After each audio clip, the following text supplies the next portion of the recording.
বাংলার মুখ্যমন্ত্রী মমতা বন্দ্যোপাধ্যায় কম্পেনসেশনের ক্ষতিপূরণের কথা বলছেন।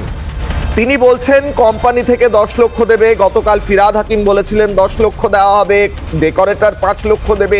টাকার হিসেব চলছে, টাকার অঙ্ক চলছে।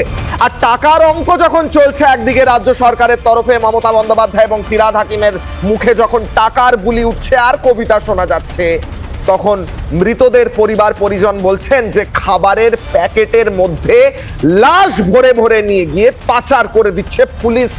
ভাবতে পারছেন?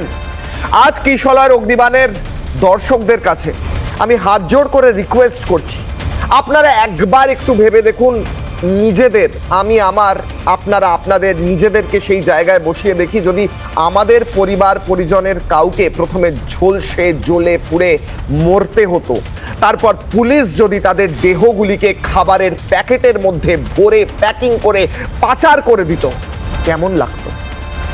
মাংসের পোড়া গন্ধ মমতা বন্দ্যোপাধ্যায়ের নাকে হয়তো পৌঁছয়নি এখনো পর্যন্ত, কিন্তু বাংলার মানুষ রাগে ফুঁসছেন। মমতা বন্দ্যোপাধ্যায় কম্পেনসেশন, ক্ষতিপূরণের রাজনীতি আগেও করেছেন, এখনো করছেন। আরজি করের সময় বলেছিলেন 10 লক্ষ টাকা তো দিতেই পারি না দিতেই পারি 10 লক্ষ টাকা বলেছিলেন তো মমতা বন্দ্যোপাধ্যায়। মমতা বন্দ্যোপাধ্যায় কি বলেছেন ক্ষতিপূরণ নিয়ে আরো একবার শুনবো, তারপর প্রথম অগ্নিবাণ, তারপর ডিবেট। দেখুন, কালকে আমাদের কিছু বন্ধু প্রাইভেট কোম্পানিতে কাজ করতে গিয়ে মারা গিয়েছেন। আমি ববিকে পাঠিয়েছিলাম, অরূপকে পাঠিয়েছিলাম, তাদের পরিবারকে 10 লক্ষ টাকা করে বাউ মোমোও দিচ্ছে, ওয়াও মোমো, এবং ডেকোরেটররাও 5 লাখ টাকা করে দিচ্ছে। এবং পুলিশকে আমি বলেছি তাদের পরিবারকে একজন করে সিভিকে চাকরি দেওয়ার জন্য। আমরা কিন্তু আপনাদের মতো অমানবিক নই, এটা মাথায় রাখবেন।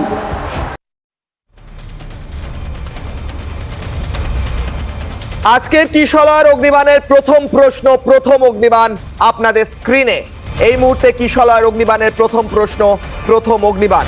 প্রশ্ন করছি কিশলয়ের অগ্নিবাণে আজকের প্রথম প্রশ্ন, 10 লক্ষ টাকায় স্বজন হারানোর কষ্ট কিনতে চান মমতা বন্দ্যোপাধ্যায়?